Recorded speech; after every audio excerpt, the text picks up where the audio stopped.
¿Existe la filosofía latinoamericana? Un pensamiento periférico es un pensamiento situado.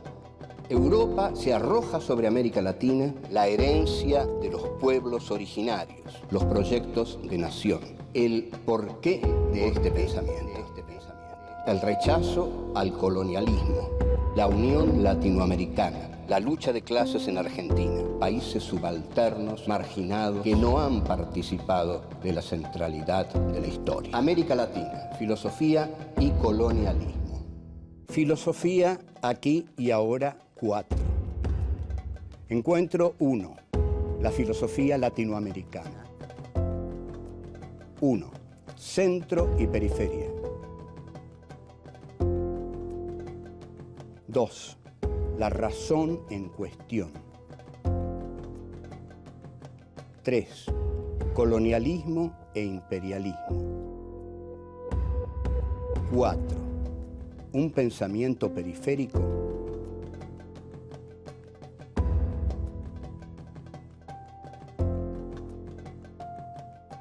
Hola, esta es la cuarta entrega, el cuarto ciclo de Filosofía aquí y ahora.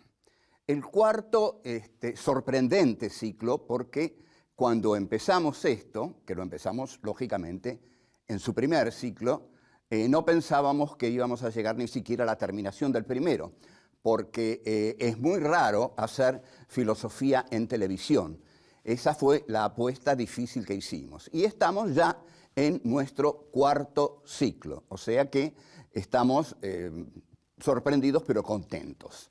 Este cuarto ciclo se diferencia de los anteriores porque aquí nos vamos a ocupar de un tema específico que nos concierne profundamente. Nos vamos a ocupar de América Latina, o sea, del continente en el cual todos nosotros vivimos, malvivimos, sufrimos o gozamos. O sea, el título de esta cuarta entrega es América Latina, filosofía y colonialismo. Para analizar la cuestión de la filosofía y el colonialismo, tenemos que ver un poco cómo fue posible el colonialismo, cómo surge el colonialismo. En verdad, para empezar y decirlo claro, vamos a hablar de la modernidad capitalista. La modernidad capitalista tiene un surgimiento fáctico, es decir, un surgimiento en los hechos.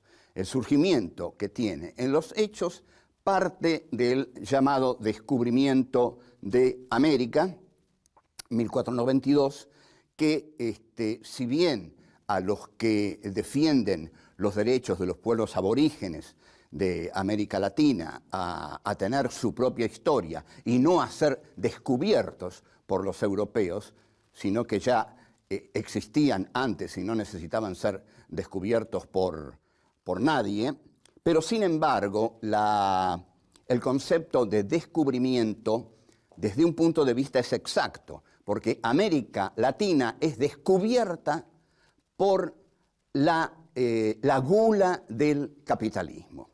El capitalismo es un sistema que desde su surgimiento ha intentado siempre globalizarse. Digamos, el concepto de globalización es de los últimos tiempos, digamos, 2 décadas tiene más o menos, pero ya si nosotros pensamos a dónde iba Colón, bueno, Colón iba a globalizar el mundo, a establecer un sistema mundo. Entonces el capitalismo finalmente establece un sistema mundo en tanto sistema de circulación de mercancías y sistema de búsqueda de materias primas para fabricar esas mercancías. Lo que se establece aquí es un juego entre los poderosos, que son los que conquistan y los que extraen la riqueza, y los que entregan la riqueza, los que son saqueados. Entonces, nosotros hemos llamado desde hace mucho tiempo a los poderosos el centro, los que habitan la centralidad, y a los continentes que han sido saqueados por la voracidad del capitalismo europeo, la periferia, la marginalidad o la subalternidad. En realidad hay un pensador cubano, Fernández Retamar, muy conocido, que habla de los países del centro del mundo como países subdesarrollantes. O sea que habría países subdesarrollados y países subdesarrollantes, porque los países subdesarrollantes son eso, son subdesarrollantes, es que existen los subdesarrollados. No estamos planteando aquí ninguna teoría del monstruo externo y de la inocencia total de los países que han sido saqueados. En los países que han sido saqueados siempre hubo clases aliadas poderosísimas al saqueador externo. Ahora, la búsqueda que tiene que emprender entonces América Latina es la búsqueda de una sustantividad, ¿no? La búsqueda de una identidad, porque a partir de la llegada del colonizador europeo, que es una llegada típica del colonialismo, porque llegan con la espada para matar a quienes se opongan y llegan con la cruz del catolicismo para evangelizar y conquistar las almas de aquellos que también quieran entregárseles en la modalidad de entregar su alma, ser fieles católicos y no morir. Entonces la cruz y la espada están en el comienzo. Volvemos.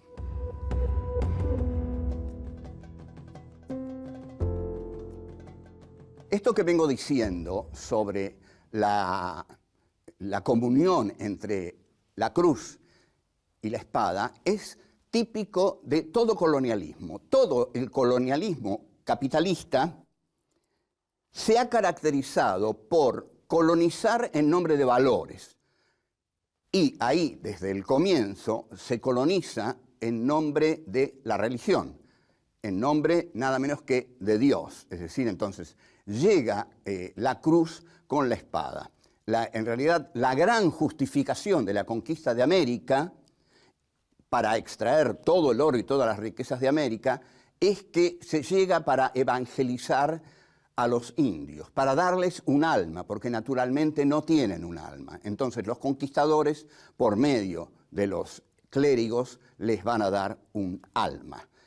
Luego, cuando la religión pierda su poder, va a ser reemplazada por la razón. Entonces, lo que el colonialismo, a partir de Descartes, que publica el discurso del método en 1637, el colonialismo lo que hace es que pone a la racionalidad en el centro de la historia, a la razón, pero pone a la razón en el hombre. El hombre es el que tiene el poder de la racionalidad. El hombre es el que piensa y el hombre es el que encarna la razón. Ahora, como la filosofía europea ha sido el arma y la expresión reflexiva de los intereses históricos y económicos europeos, esta razón va a ser la razón europea. Entonces, todo territorio en el cual entre el poder político y económico europeo va a ser un territorio conquistado por la racionalidad. Un ejemplo, si Francia en 1830 entra en Argelia, Argelia tiene la dicha de ser conquistada por la racionalidad francesa, que es una parte de la racionalidad de la modernidad occidental capitalista. Ahora bien, hay muchos filósofos que en el siglo XX han cuestionado a esta racionalidad. Y lo podemos hacer nosotros hoy mismo, desde aquí, desde ahora. ¿A dónde nos está llevando la racionalidad occidental? Es decir, este mundo es el mundo que construyó la racionalidad occidental. En este momento se enfrenta con otra civilización, que no fue construida por la racionalidad occidental, sino que se enfrenta con la civilización del Islam, digamos. Pero lo que enfrenta a la civilización del Islam es la civilización occidental. Bueno, la civilización occidental hoy está peleando en Irak y está encarnada en el poder de los Estados Unidos, que representan al occidente racional, al occidente portador de valores civilizatorios. Ahora bien, entonces, hay muchos filósofos que están diciendo que esta racionalidad occidental, instrumental, codiciosa, nos está llevando a un apocalipsis ya visible, Entonces, ¿dónde comienza esto? El principal filósofo que ha hecho una crítica a la razón occidental fue Martin Heidegger. Por eso también ese es uno de los motivos de su presencia tan contundente y, en mi opinión, abusiva en las academias norteamericanas y de todo el mundo en este momento, también en la nuestra. Pero el segundo Heidegger, es decir, el Heidegger que sigue al Heidegger de Ser y Tiempo. Hay un Heidegger que escribe Ser y Tiempo en 1927 y luego Heidegger hace una voltereta y comienza con otro trabajo que consiste en la crítica a la modernidad capitalista, pero no al estilo de Marx, digamos, la modernidad capitalista es injusta porque es expoliadora, porque es explotadora, por la lucha de clases, todo eso a Heidegger no le importa. Lo que Heidegger dice es que la modernidad capitalista está devastando la tierra, está arrasando la tierra a través de la técnica. Todo el segundo Heidegger es una crítica a la técnica en tanto devastadora del mundo en que vivimos. Bueno, volvemos ya.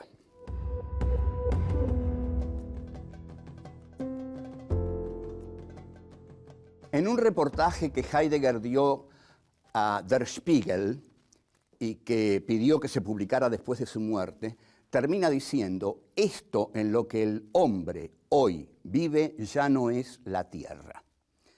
La expresión es muy válida y los ecologistas se han agarrado legítimamente de esa expresión, porque que esto en que hoy vivimos ya no sea la tierra, quiere decir que la tierra está siendo devastada, y si la tierra está siendo devastada, el planeta está siendo devastado, y entonces tenemos que Estados Unidos se retira del protocolo de Kioto y tenemos que se van a deshelar los polos, y el calentamiento global y la tala del Amazonas, y el capitalismo es tan voraz que no se detiene ante nada. Entonces por eso está esa leyenda que antes de salvar a la tierra van a salvar a los bancos, porque para salvar a los bancos ahí van corriendo, pero la tierra la están destruyendo. Entonces va a llegar el momento del gran tsunami, ¿no? Cuando venga, y ahí se van a dar cuenta de todas las calamidades que hicieron, si es que ya no están viviendo en otro planeta, ¿no? Porque uno no se explica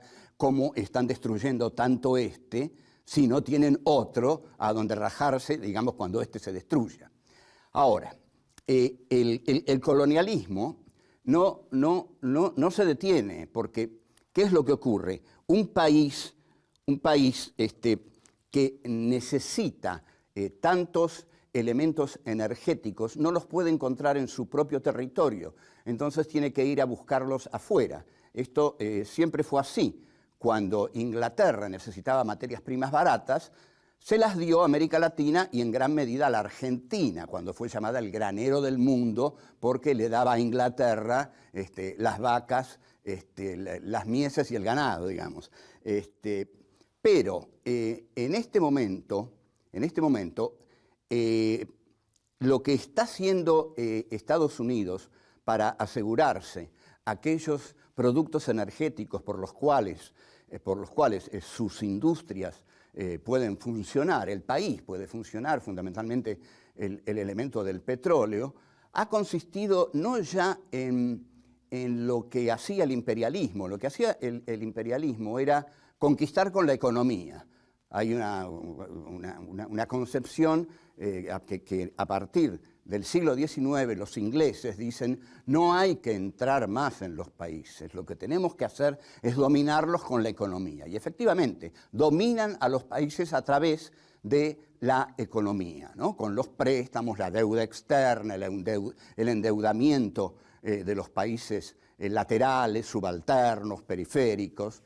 Y Estados Unidos está variando esta modalidad, está uniendo el imperialismo con el colonialismo, porque si algo caracterizaba al imperialismo era no quedarse en los países que sometía, porque los sometía con la economía, como dije. Pero esta guerra contra el terror que lleva a Estados Unidos lo ha llevado a instalarse en los territorios que quiere no solo combatir, sino de los cuales quiere extraer toda la riqueza esencial para mantener sus industrias funcionando, y también la guerra se hace para que la industria armamentística, que es una industria fundamental en los Estados Unidos, pueda continuar funcionando, porque esa es la máquina que tiene que funcionar. Entonces, van, invaden Irak, lo matan a Saddam, se instalan en Irak y ahí se quedan. Ahora, quedarse en el país que se ha conquistado es gravísimo, porque siempre surge una resistencia nacional que va desgastando al ejército colonizador. Pero habíamos dicho que la razón occidental no se detiene ante nada, que el occidente racional, ¿no? Que el occidente capitalista, la modernidad capitalista, no se va a detener y sigue instrumentando los mismos valores que se instrumentaron durante la conquista de América, porque Estados Unidos lo que está diciendo es que cuando llegan sus soldados a Irak, llega a Irak la libertad, la democracia, el republicanismo.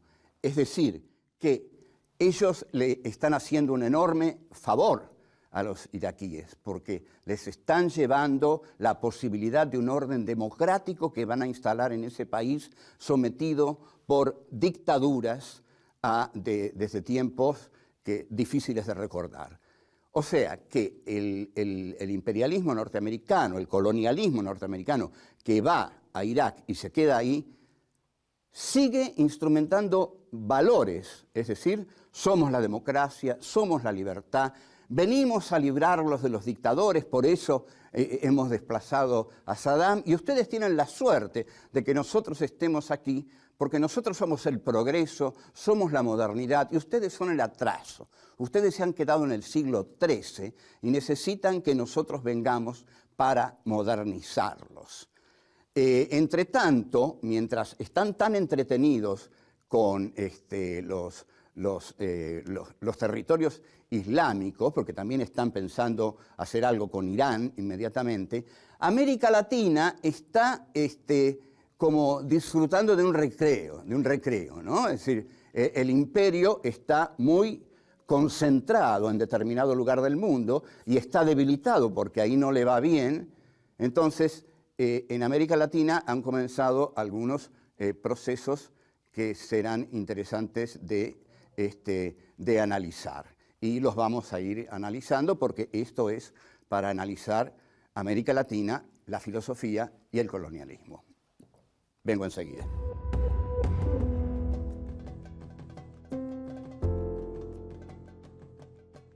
Esta concentración que tiene el imperio bélico comunicacional norteamericano, en algún momento voy a aclarar por qué le digo bélico comunicacional, porque es un imperio que se basa en gran parte en lo mediático, en la comunicación como una gran herramienta de colonización mental en los países donde quiere penetrar. Bueno, está ahora en Irak, está en territorio islámico porque están ahí con el tremendo aval de vengar el 11 de septiembre, lo de las Torres Gemelas, el 9/11, como dicen ellos, y también de impedir uno nuevo. Entre tanto, en América Latina han surgido preocupaciones también para el imperio, porque han surgido gobiernos populistas que es algo que digamos, los liberales amantes del mercado detestan, porque el populismo implica, ante todo, el intervencionismo de Estado en el mercado, y el mercado, para el neoliberalismo, debe ser libre, ¿no? La mano de la política no puede entrar en el mercado. Esto ya implica que hay una manera distinta de estar pensando en el continente latinoamericano frente a los intereses de las clases poderosas del establishment, que siempre ha tenido relaciones más que aceitadas con el imperio, con Estados Unidos. O sea, el hecho de que se le dé una primacía a la política frente a la economía, en lugar de someter la política a la economía, como se hizo durante el gobierno de Carlos Menem, en el cual la política desapareció para que la economía se hiciera su banquete asiático, digamos, que en esta primera década del siglo XXI, esta primacía que se le da a la política, es un esbozo ya de un pensamiento diferenciado, al pensamiento hegemónico de las potencias. Entonces, el pensamiento diferenciado que implican estos procesos de América Latina en este momento nos tiene que llevar a preguntarnos si es posible un pensamiento autónomo, no totalmente, pero al menos autónomo, enfrentado o distinto o diferenciado del pensamiento del imperio. Nosotros creemos que sí, si no, incluso no estaríamos haciendo esto. Creemos, y espero que no lo tomen como una enorme jactancia esto, pero que estar haciendo esto implica que existan pequeños microemprendimientos de ir logrando un pensamiento situado. El pensamiento situado es el pensamiento de lo local, que no es el antónimo de lo global. Entonces, nosotros vamos a decir que la globalización se realiza en América Latina, pero toma la forma de la glocalización. Es decir, América Latina no se aparta de una concepción globalizada de la historia, esa globalización que dan sobre todo los medios de comunicación que se han globalizado, y el mundo es un papelito en el cual estamos en cualquier lugar, en cualquier momento. Esto enfurecía mucho a Heidegger, que decía, el tiempo ya no existe, lo único que existe es la rapidez. Es un concepto muy, muy fascinante. No hay más tiempo, hay rapidez. Ustedes habrán observado que en ambientes como el cine o la televisión, cuando alguien dice, ¿para cuándo querés esto? O en cualquier oficina, el otro contesta, para ayer, como indicando la rapidez de lo que quiere. Pero para ayer es decir, no lo quiero. En realidad está diciendo un disparate. Está diciendo, no lo quiero porque ayer pasó, ayer no es. O sea, lo quiero para una temporalidad que ya murió. Bueno, esto que lo piensen los piolas que dicen para ayer. Ahora,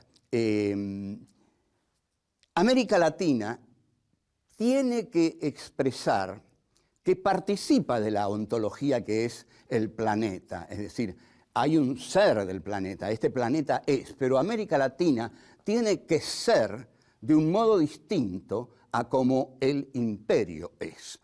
O sea, tiene que ser su propio rostro, su propia historia, su propio voluntarismo, su propia capacidad de pensarse y buscarse a sí misma. La tarea de buscarse a uno mismo no es fácil en uno mismo. Pocas personas se buscan a sí mismas. Generalmente las personas viven buscando enajenarse para no reflexionar sobre sí mismas, sobre la vida que llevan, etcétera, etcétera. Sobre todo sobre la vida que llevan. Entonces pensemos lo difícil que es para un continente pensarse a sí mismo. Pero lo que nosotros debemos decir es que si América Latina no desarrolla un exhaustivo pensamiento acerca de su historia y de su proyecto actual, diferenciándolo del proyecto imperial, del proyecto de las naciones hegemónicas, va a quedar sometida al proyecto imperial. O sea, la tarea actual es pensarnos a nosotros mismos en búsqueda de nuestra propia libertad. Bueno, hemos terminado por hoy y nos vamos a ver, sin duda nos vamos a ver. Así que, chao, hasta luego. La modernidad capitalista tiene un surgimiento fáctico, es decir, un surgimiento en los hechos.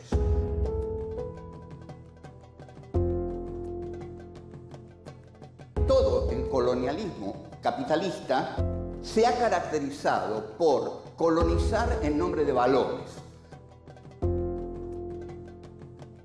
El populismo implica, ante todo, el intervencionismo de Estado en el mercado, y el mercado, para el neoliberalismo, debe ser libre. La globalización se realiza en América Latina, pero toma la forma de la glocalización.